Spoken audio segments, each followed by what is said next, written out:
G20 शिखर सम्मेलन का आखिरी सत्र अब कुछ देर में शायद खत्म होने वाला है। आखिरी सत्र कुछ देर में खत्म होने वाला है। वन फ्यूचर, इससे पहले हमने देखा राष्ट्रपति बाइडेन जा चुके हैं और तस्वीरें ऋषि सुनक साहब की आई, वो तो खैर सुर्खियों में छाई हुई हैं। अक्षरधाम मंदिर की तस्वीरें और तस्वीरें जो बहुत चर्चा का विषय दुनिया भर में बनी हुई हैं इस वक्त, वो कल के डिनर की बनी हुई हैं।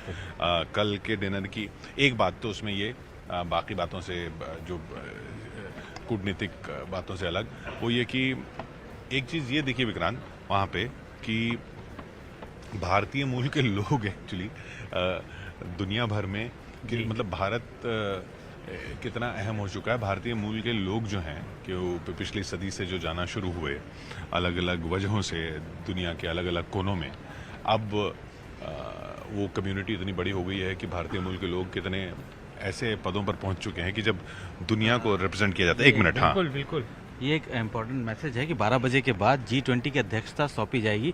पीएम मोदी बैटन सौंपेंगे ब्राजील के राष्ट्रपति को, यानी कि अगले G20 या कहें या G21 कहें, उसका आधिकारिक तौर पर ब्राजील के हाथ 12 बजे, हाँ 12 बजे के बाद, बेसिकली इसी सेशन के बाद ये प्रोसेस या ये हैंडओवर होगा। तो अगला अध्यक्ष ब्राजील है। वो एक औपचारिकता जो होगी कि अभी के अध्यक्ष भारत से ब्राजील को सौंपने की, वो औपचारिकता होगी अभी इस सेशन के खत्म होते ही, लगभग 12 बजे के बाद ही।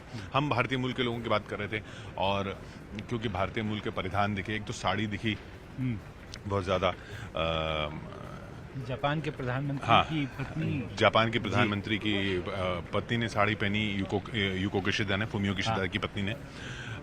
वो तो है ही, लेकिन उसके अलावा ऋषि सुनक की पत्नी भारतीय मूल की, तो उन्होंने साड़ी पहनी।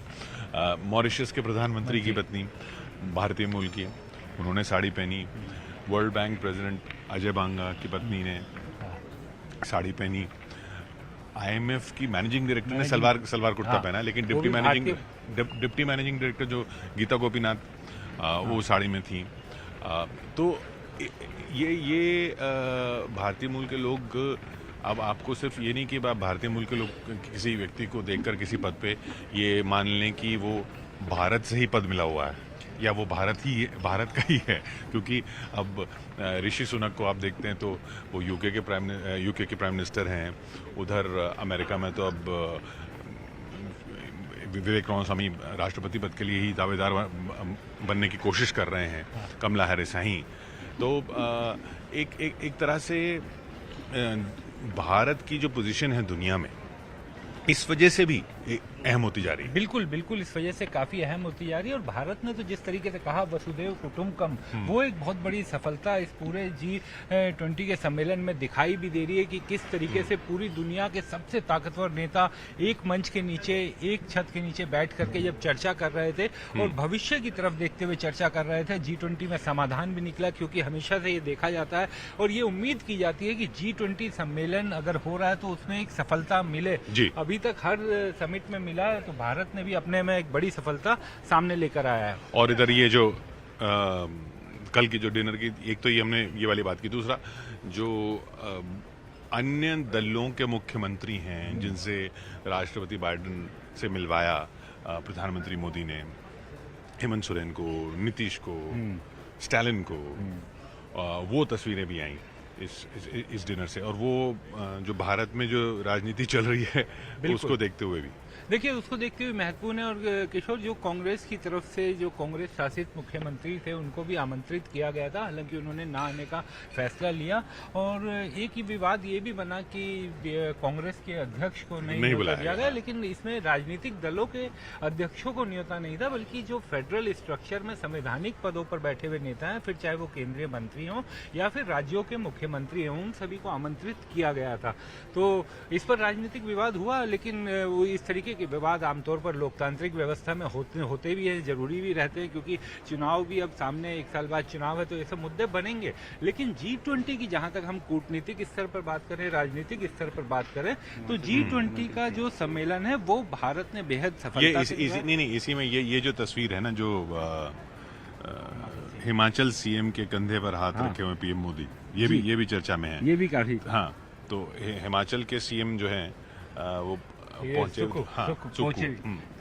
तो कहा जा रहा था कि बॉयकॉट जैसी चीज, तो ये जो कार्यक्रम होते हैं इसमें बॉयकॉट और ये सब चीजें सामने नहीं आती और ना ही राजनीतिक दल भी इसको इस तरीके से दिखाना चाहेंगे।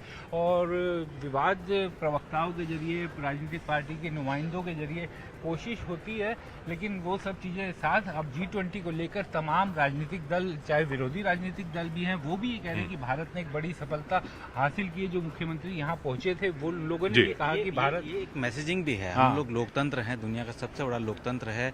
हर स्टेट में लैंग्वेज भी अलग है, पार्टीज भी अलग हैं। हाँ। और ऐसे में अगर एक विश्व के वैश्विक मंच पे G20 का आयोजन भारत कर रहा है तो जाहिर सी बात है कि उनका ऐड होना, उनका आना भी एक मैसेज है कि भले ही विचारधाराएं अलग हों, भले ही सरकारें स्टेट्स में अलग हों, लेकिन जब बात एक मंच की आती है, देश की आती है, तो फिर एक ही हैं। तो वो मैसेज भी यहाँ से और लोकतंत्र अगर हम बोल रहे हैं कि भारत जो है वो वहाँ वो लोकतंत्र बाहर से नहीं है, हमारे ही देश का ही है, तो ये सब उसको और रेखांकित करता हुआ। इस बीच हमारे साथ अनिल आज़ाद जी जुड़ रहे हैं बीजिंग से, चाइना से। अनिल आज़ाद पांडे जी, अनिल जी, वहाँ पे कैसे लिया जा रहा है इस डिक्लेरेशन को, क्योंकि इसमें चाइना के लिए कुछ कहा नहीं गया है, लेकिन जो कुछ भी कहा गया है वो चाइना से ही संबंधित है।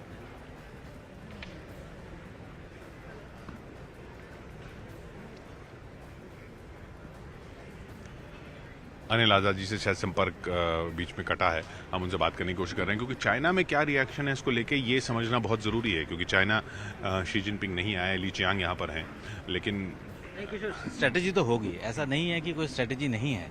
अगर अपना रिप्रेजेंटेटिव भेजा है, शी जिनपिंग खुद नहीं आए हैं, तो ऐसा तो नहीं है कि चाइना जो है वो जो अगले 100 साल तो ऐसा नहीं था कि चाइना नहीं है, चाइना तो था, है, चाइना था, राष्ट्रपति नहीं थे। हाँ, चाइना कभी भी 2 साल, 10 साल या 15 साल की नहीं सोची, तो अगले 100 साल का दिमाग लगा के उसके बाद ही वो काम करना शुरू करता है। और उसी के हिसाब से आप वर्ल्ड ऑर्डर में कितने भी चेंजेस हो जाएं, जो चाइना ने सोच लिया है कि मेरे को अगले 100 साल में यहाँ तक पहुँचना है, तो वो अपनी स्पीड से वो चलता रहता है। तो हो सकता है कि इसके पीछे भी कोई वजह है जिसकी क्योंकि पार्टिसिपेशन है लेकिन प्रेसिडेंट नहीं है। तो एक तरीके से ये मैसेज भी देने की कोशिश की गई है कि हम लोग तो इस वर्ल्ड ऑर्डर में इस स्तर में है, लेकिन प्रेसिडेंट नहीं है, तो इसका मतलब ये है कि थोड़ा सा सुनो। या तो यह है कि भाई हम G20 को उस तरह का मंच नहीं बनने देना चाहते, या G20 को हम उस तरह का मंच नहीं मानते कि जहां दुनिया की समस्याओं का समाधान निकाला जा रहा है। जो बाइडेन कह रहे हैं, जो बाइडेन कह रहे हैं कि यहाँ दुनिया की समस्याओं का समाधान निकाला जा रहा है, वो चाइना ये नहीं दिखाना चाहता। तो अनिल आज़ाद हमारे साथ जुड़ रहे हैं बीजिंग से। अनिल जी, कैसे लिया जा रहा है इस दिल्ली डिक्लेरेशन को, जॉइंट डिक्लेरेशन को वहाँ पर G20 की चाइना में?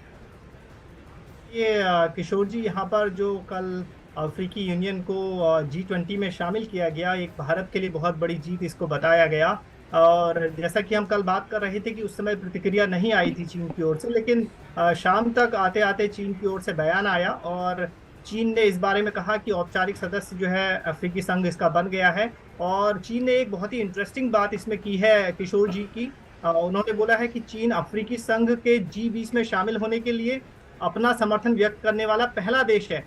तो आप समझ सकते हैं, जैसा कल आप बात कर रहे थे कि शायद अफ्रीकी संघ के इसमें शामिल न होने को लेकर चीन शायद कोशिश कर रहा था, लेकिन यहाँ इसके उलट जो इनका स्टेट मीडिया में बयान आया है कि जो चीन ने सबसे पहले उसका सपोर्ट किया था G20 में शामिल होने के लिए, और चीन ने अफ्रीकी संघ को वैश्विक शासन में ज्यादा बड़ी भूमिका देने का भी समर्थन किया है।